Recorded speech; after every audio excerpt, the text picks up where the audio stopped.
considerations,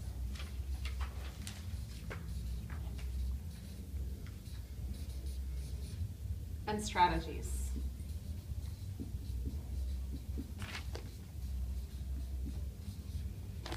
There are so many other things that we've been doing together, but underlying everything is this idea. How can we help clarify and separate what truly matters from what's a consideration or a strategy? So I'm going to give you some examples that we've already talked about. When we talked about personal experience yesterday, where's Monica? Here. We talked about personal experience.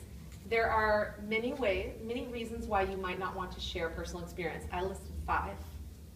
Do you remember I said those 5 reasons might be valid and real, and you might choose not to share it? Take that under your own consideration and decide for yourself. But never imagine it's inconsequential. Personal experience matters. There are lots of reasons why you might decide to share it or not, but don't imagine that it doesn't matter. We do the same thing with the cancer scenario. The cancer scenario, if you knew something where people's lives were at stake, in that scenario that I gave you, remember I asked, couldn't people laugh at you? Wouldn't it be possible that you would feel uncomfortable? What might it be possible that you might not have the right degree?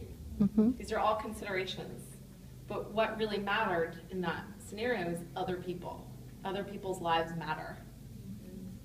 Also, there are some important considerations like, what if you were wrong? Could you be wrong? Could you hurt people? Yeah. So sometimes the considerations are really important, and some people then might choose not to share their cure for cancer, or they might choose to share it with a lot of caution. Caution is a strategy, so I'm going to write caution. And over here, could be wrong. Could hurt someone. Caution.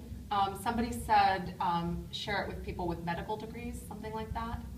So ask for help or experts, other experts. Do you see? But you don't want to imagine, like, your decision is not being made based on fear of being wrong. Your decision is being made based on, wow, other people have something that they really need that I could give them. So another example that we talk about is shiny baubles, the thing we call bling. So a lot of us we have very important credentials that we, like fancy credentials, like $90 million, founded the feminist funding movements in Latin America or Chile. These are really impressive things, and sometimes they come with awards or dollars or a fancy school you went to, or a thing that you could say, and then everyone would go, ooh. But we don't mention those things. Very often we don't mention them because so many of us are afraid of how it will make us look. Will it make me look like a blowhard? We say a blowhard. A superficial, arrogant person, bragging. And the conversation we have about that, the shiny baubles, the bling, is let your decision be based not on how you look. How you look is a consideration. That's a consideration. It's not as important as what you might accomplish of value. If you have something to accomplish that matters, let that make you decide when and where and how to announce your credential. Let that be the thing that determines it, not how you look. Because the conversation about how we look, which many, many women experience, is completely disempowering. By the way, that's a primary method of oppression of women, is making us worry about how we look, rather than what we could accomplish. Right? Isn't that true? A lot of it through the body, not all. The ridicule game we played in There Today and Yesterday, That's Ridiculous. So at the end of That's Ridiculous, we talked in here in the room, if you say things of consequence, which is the same thing as saying if you say things that matter, there could be consequences. Consequences like people say bad things. Like, remember, people hated my Sex and the City piece? Say bad things about you. Yeah. Right? If you say things that matter, there may be consequences, but the alternative is not to matter, to be inconsequential. So these are all different ways of saying the same thing, which is, could we clarify what matters and let that be the driver from what are merely considerations? I want to add some things in here that people bring up all the time, including this room. So a consideration that people bring up all the time is time. I don't have the time to write an op-ed. I don't have the time to run for office. I don't have the time to do something important. And this is a very valid consideration, especially for women, because it's true that women have less time than men. You'd think, oh, we all have 24 hours in a day.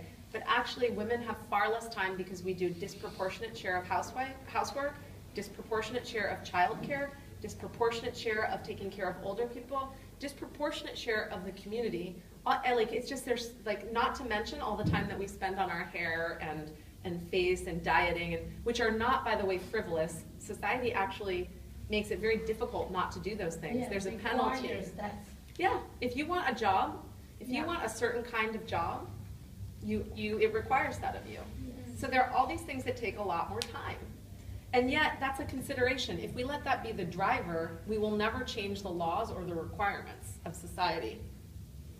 We will never have better child care or better care for better anything, right? So it's a valid concern, and we all might have to deal with that consideration however we see fit in our own lives, not every second of every day. But we don't want to, on our deathbed, to say, oh, I didn't do anything that really mattered because I didn't have time. Another one is, that came up in here, is, I'm going to call it the fucking New York Times. Or the evil media.